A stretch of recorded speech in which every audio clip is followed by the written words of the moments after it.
La mouche et la fourmi contestaient de leur prix. Ô Jupiter, dit la première, faut-il que l'amour-propre aveugle les esprits d'une si terrible manière qu'un vil et rampant animal à la fille de l'air ose se dire égal? Je hante les palais, je m'assieds à ta table. Si l'on t'immole un bœuf, j'en goûte devant toi.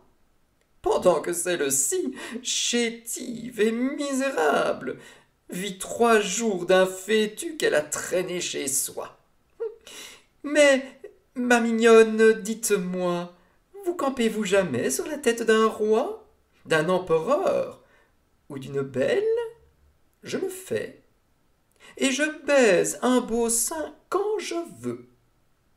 Je me joue entre des cheveux, je rehausse d'un teint la blancheur naturelle.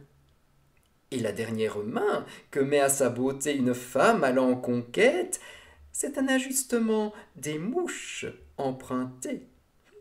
Puis allez-moi rompre la tête de vos greniers. Avez-vous dit, lui répliqua la ménagère, vous hantez les palais, mais on vous y maudit. Et quant à goûter la première de ce qu'on sert devant les dieux, croyez-vous qu'il en vaille mieux? Si vous entrez partout, aussi font les profanes. Sur la tête des rois et sur celle des ânes, vous allez vous planter, je n'en disconviens pas. Et je sais que d'un prompt trépas, cette importunité bien souvent est punie. Certain ajustement, dites-vous, rend joli. J'en conviens. Il est noir, ainsi que vous, et moi. Je veux qu'il ait nom mouche. Est-ce un sujet pourquoi vous fassiez sonner vos mérites?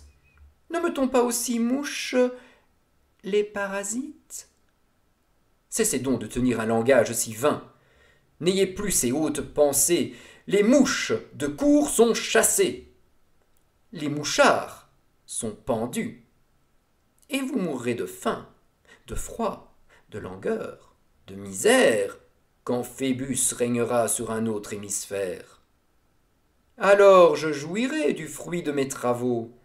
Je n'irai par monts ni par vaux m'exposer au vent, à la pluie. Je vivrai sans mélancolie. Le soin que j'aurai pris, de soin m'exemptera.